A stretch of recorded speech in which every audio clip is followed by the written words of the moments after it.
Indian polity is one of the most important as well as interesting part of our country. It is very important to understand how things works around us.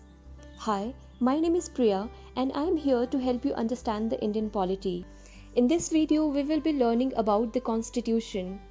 In simple words, Constitution is a set of rules and regulations guiding the administration of a country. The Indian Constitution was made by the Constituent Assembly or the Drafting Committee.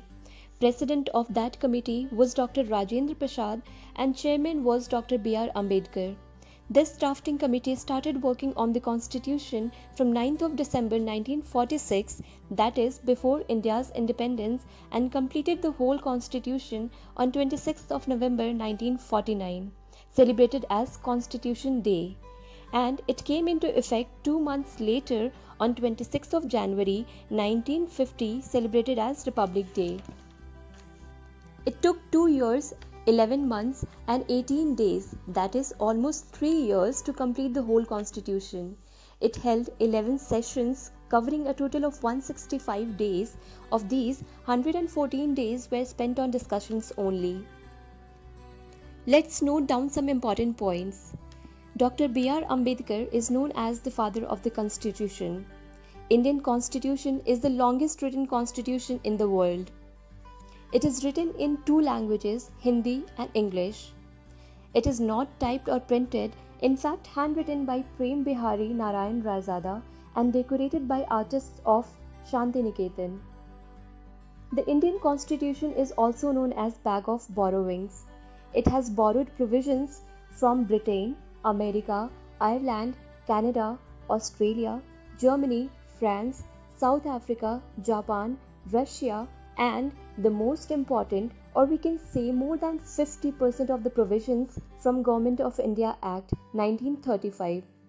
We will see only the important provisions that we have taken from these countries.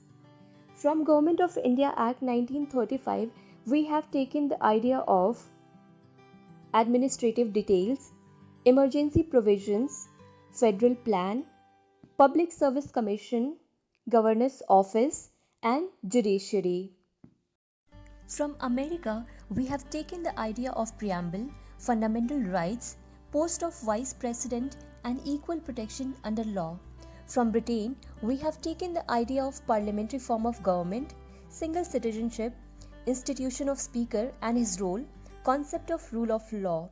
From Canada, we have taken the idea of distribution of power between center and state, Supreme Court advisory jurisdiction, appointment of state governor. From Australia, we have taken the idea of concurrent list, which means subject common to both center and state, joint sitting of 2 houses, freedom of trade and commerce within the country and between the states. From Japan, we have taken the idea of procedures established by law. From Ireland, we have taken the idea of nomination of members of Raj Sabha and method of election of president. From France, we have taken the idea of concept of republic and the ideals of liberty, equality and fraternity in the preamble. From Russia, we have taken the idea of fundamental duties and social, economic and political justice in the preamble. From South Africa, we have taken the idea of constitutional amendment process, and from Germany we have taken the idea of emergency powers and suspension of fundamental rights during emergency.